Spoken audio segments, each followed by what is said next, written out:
নমস্কার বন্ধুরা, আমার চ্যানেল ইজি রেসিপিতে আপনাদের সবাইকে ওয়েলকাম জানাই। আজ আমি আপনাদের সামার স্পেশাল একটা ডেজার্টের রেসিপি বানিয়ে দেখাবো।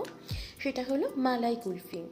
আর এই মালাই কুলফি কিন্তু ছোট থেকে বড় সবারই কিন্তু খুবই পছন্দের। আসুন তাহলে দেখে নেওয়া যাক আজকের রেসিপি, সঙ্গে থাকবেন। মালাই কুলফি বানানোর জন্য আমি একটা কড়াইয়ের মধ্যে 1 লিটার ফুল ফ্যাট মিল্ক নিয়েছি। এরপর আমি 5 থেকে 10 মিনিটের জন্য দুধটাকে ভালো করে ফুটিয়ে নেব। আর আমি এখানে গ্যাসের ফ্লেম মিডিয়ামে রেখেছি। মিডিয়ামে রেখে আমি অনবরত 10 মিনিট আমি দুধটাকে ফুটিয়ে নেব। 10 মিনিট হয়ে গেছে। এখানে আমি নিয়ে নিয়েছি 1 কাপ মিল্ক পাউডার। এই গুঁড়ো দুধটা এবার আমি এর মধ্যে দিয়ে দেব। আর গুঁড়ো দুধটা দিয়ে দেওয়ার পর আমি ভালো করে দুধের সাথে মিশিয়ে নিয়ে আরও 5 মিনিটের জন্য আমি দুধটাকে ফুটিয়ে নেব। আরও 5 মিনিট হয়ে গেছে। এখানে আমি নিয়ে নিয়েছি 1 কাপ কনডেন্সড মিল্ক। এই কনডেন্সড মিল্কটা আমি এর মধ্যে দিয়ে দিলাম আর দিয়ে আমি দুধের সাথে ভালো করে মিশিয়ে নেব। দেখুন এখানে দুধটা কিন্তু ফুটে গেছে। ঠিক এরকম সময় আমি গ্যাসের ফ্লেমটা লো করে দেব। আর লোতে রেখে আমি 30 মিনিট মতো দুধটাকে ভালো করে জাল দিয়ে নেব। এই 30 মিনিট কিন্তু আমি কয়েক মিনিট অন্তর অন্তর কিন্তু দুধটাকে আমি নাড়তে থাকবো, যাতে কোনো রকমভাবে দুধটা কড়াইয়ের নিচে লেগে না যায়। প্রায় 40 থেকে 45 মিনিট হয়ে গেছে। দুধটাকে আমি ভালো করে জাল দিয়ে নিয়েছি আর বেশ ঘন হয়ে গেছে দুধটা, আর পরিমাণও কিন্তু অর্ধেক হয়ে গেছে। এরপর আমি অন্য একটা প্যানে নিয়েছি 4 টেবিল চামচ চিনি।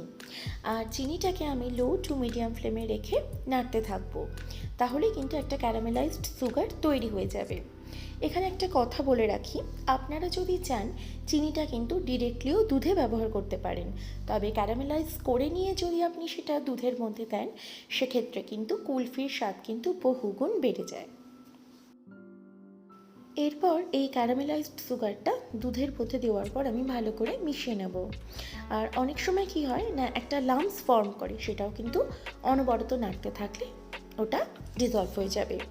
এরপর আমি দুধের মধ্যে একটু ছড়িয়ে দেবো 1/4 টিস্পুন জায়ফল গুঁড়ো আর 1/4 টিস্পুন এলাচ গুঁড়ো।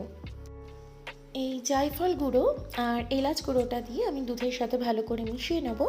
আর ওপর থেকে একটু কাজু বাদাম, পেস্তা বাদাম আর আমন্ডসের কুচি আমি ছড়িয়ে দেব।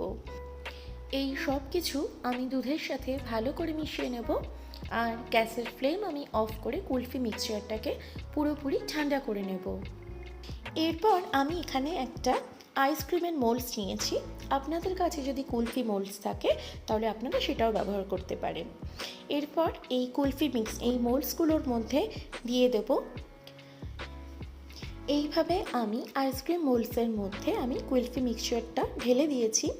আর এরপর খুব টাইট করে আমি ঢাকনাগুলো আটকে দেব। এরপর বাকি যে কুলফি মিক্সচারটা আছে সেটা আমি একটা গ্লাসের মধ্যে নিয়ে নেব। আর তারপর আমি একটা অ্যালুমিনিয়াম ফয়েল দিয়ে গ্লাসটাকে ভালো করে মুড়ে নেব। আর গ্লাসের মাঝ বরাবর আমি অ্যালুমিনিয়াম ফয়েলটার মধ্যে একটুখানি কেটে একটা ক্যান্ডি স্টিক ঢুকিয়ে দেবো। এই সব কিছুকে আমি এবার ডিপ ফ্রিজে রেখে দেবো ওভারনাইট।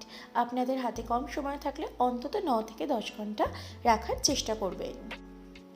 ওভারনাইট রাখার পর আমি এই আইসক্রিমের মোল্ডস বের করে নিয়েছি। দেখে নেওয়া যাক কুলফি কীরকম রেডি হয়েছে। দেখুন কি সুন্দর কুলফিগুলো কিন্তু রেডি হয়ে গেছে। এরপর আমি এগুলোকে একটু পেস্তা কুচি, একটু কাজু বাদাম কুচি, কেশর আর গোলাপের পাপড়ি দিয়ে ডেকোরেট করে নেব। তাহলে আজকের রেসিপি তো এখানেই শেষ। দেখা হচ্ছে নেক্সট এপিসোডে নিউ কোনো রেসিপির সাথে। Till then stay safe, stay healthy.